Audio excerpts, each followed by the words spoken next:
débutons par Monsieur le chef du troisième groupe d'opposition.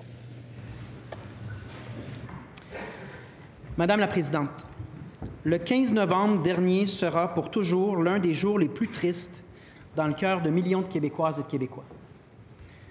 Aujourd'hui, on dit au revoir avec regret à l'un des artistes les plus prolifiques et l'un des plus aimés de sa génération. Au printemps dernier, j'ai eu la chance de dire aux membres des Cowboys fringants de ne pas sous-estimer à quel point ce qu'ils ont écrit a influencé des gens partout dans la société québécoise, y compris ici, à l'Assemblée nationale.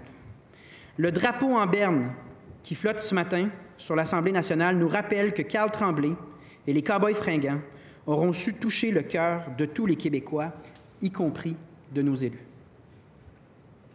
Un peuple entier pleure donc un artiste qui l'affectionnait et qui lui rendait bien. Et dans les moments difficiles, c'est dans l'unité et dans la fraternité que les Québécois se réfugient.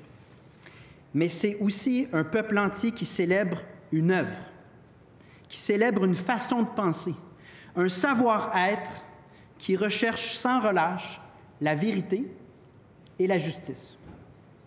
Carl Tremblay dénonçait les injustices sociales avec vigueur. Il réclamait sans détour une planète viable pour les prochaines générations. Il parlait de l'indépendance du Québec avec conviction, avec ses tripes. Ses opinions n'étaient pas marchandables, ses opinions n'étaient pas à vendre.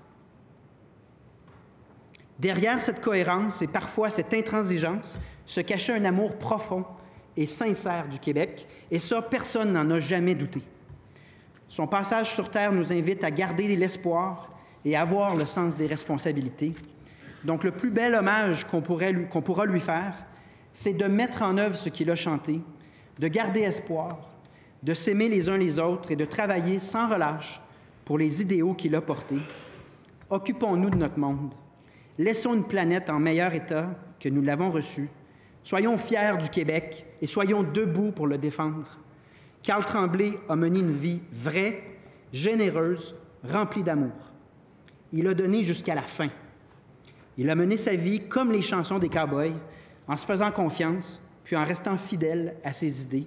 Ça ne peut que susciter l'admiration. Je le remercie en mon nom et celui du Parti québécois, Madame la Présidente.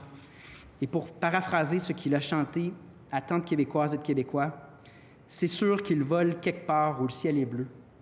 Merci. Bravo.